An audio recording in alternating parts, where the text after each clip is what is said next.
കഥ പറയൂ, കഥ പറയൂ, കഥ പറയൂ, കഥ കഥ കഥ കഥ കഥയല്ല കഥകൾ.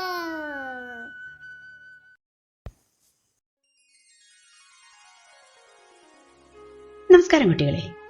മനുഷ്യരുടെ ധനമോഹം, ആർത്തി, സ്വാർത്ഥത ഇതിനൊക്കെ കുറിക്കാനായിട്ട് നമ്മൾ മലയാളികൾ ഏറ്റവും കൂടുതൽ ഉപയോഗിക്കുന്ന ഒരു കാവ്യശകലമുണ്ട്.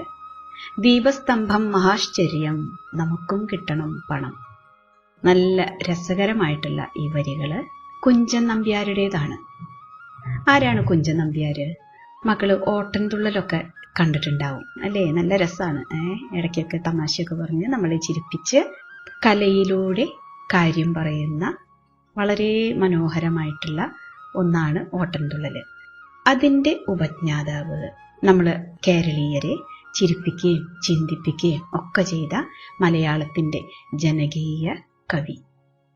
അദ്ദേഹം ഇത് എപ്പോഴാണ് രചിച്ചത് അതിനെക്കുറിച്ച് നമുക്കൊന്ന് കേട്ടാലോ. പണ്ട് ഈ കവികളും കലാകാരന്മാരും അവരൊക്കെ രാജാക്കന്മാരാണ് സംരക്ഷിച്ചു പോന്നിരുന്നത്. അപ്പൊ അതുകൊണ്ട് തന്നെ ഇവര് എപ്പോഴും രാജാക്കന്മാരെ സന്തോഷിപ്പിച്ച് നിർത്താനായിട്ട് നോക്കും. രാജാവ് സന്തോഷിച്ച് എന്താ ഗുണം? അവർക്ക് സന്തോഷം തോന്നിക്കഴിഞ്ഞാല് അവര് ധാരാളം സമ്മാനങ്ങളൊക്കെ കൊടുക്കും. അങ്ങനെ ഒരു കാലഘട്ടത്തിലാണ് ഇദ്ദേഹം ഇത് രചിക്കുന്നത്.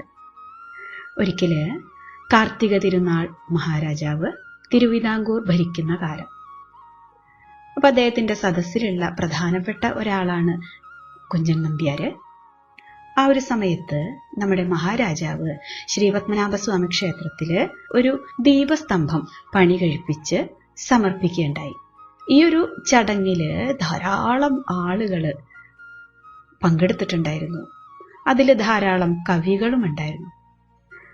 രാജാവ് പറഞ്ഞു, നിങ്ങൾ ഈ ദീപസ്തംഭത്തിനെ കുറിച്ച് നിങ്ങളുടെ അഭിപ്രായം അല്ലെങ്കിൽ അതിനെ വർണ്ണിച്ചുകൊണ്ട് കാവ്യം ചമയ്ക്കണം. കേട്ടത് പാതി കേൾക്കാത്ത പാതി അവിടെ ഉണ്ടായിരുന്ന സകലമാന ആളുകളും ആ ദീപസ്തംഭത്തിനെ അങ്ങോട്ട് വർണ്ണന കൊണ്ട് മൂടി. അത്രയും ഗംഭീരമായിട്ടുള്ള കവിത എഴുത്ത്. ഇതെല്ലാം രാജാവ് കേട്ടു. രാജാവിന് വളരെ സന്തോഷമായി. എല്ലാവർക്കും കൈ നിറയെ സമ്മാനങ്ങളും കൊടുത്തു. ഇതൊക്കെ കണ്ടുകൊണ്ട് ഒന്നും മിണ്ടാതെ അവിടെ ഒരാൾ നിൽക്കുന്നുണ്ടായിരുന്നു. ആരായിരുന്നു? കുഞ്ചൻ നമ്പ്യാര്. മഹാരാജാവ് ചോദിച്ചു, ഹൈ, എന്താ നമ്പ്യാരെ, താങ്കൾക്കൊന്നും പറയാനില്ലേ?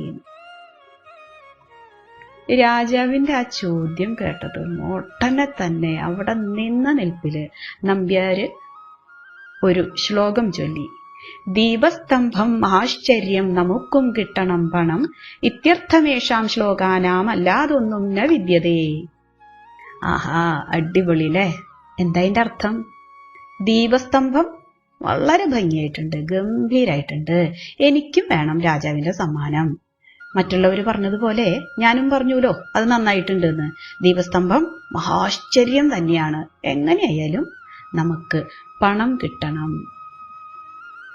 ഈ ഒരു അർത്ഥം മാത്രമേ ഇപ്പൊ ഇവിടെ ചൊല്ലി കേൾപ്പിച്ച ആ ശ്ലോകങ്ങൾക്കൊക്കെയുള്ളൂ. അല്ലാണ്ട് യാതൊരു കവിത്വവും മഹത്വവും അതിനൊന്നിനുമില്ല.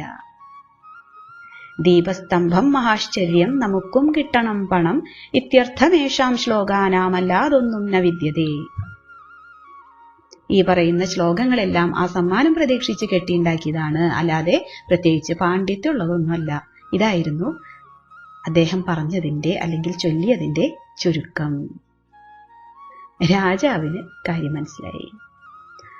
തന്റെ കയ്യിൽ നിന്നും സമ്മാനം ലഭിക്കാൻ വേണ്ടിയിട്ട് ഇവരെല്ലാവരും മുഖസ്തുതി പറഞ്ഞതാണ് എന്ന് അദ്ദേഹത്തിന് മനസ്സിലായി. അദ്ദേഹത്തിന് അത് രസിക്കുകയും ചെയ്തു.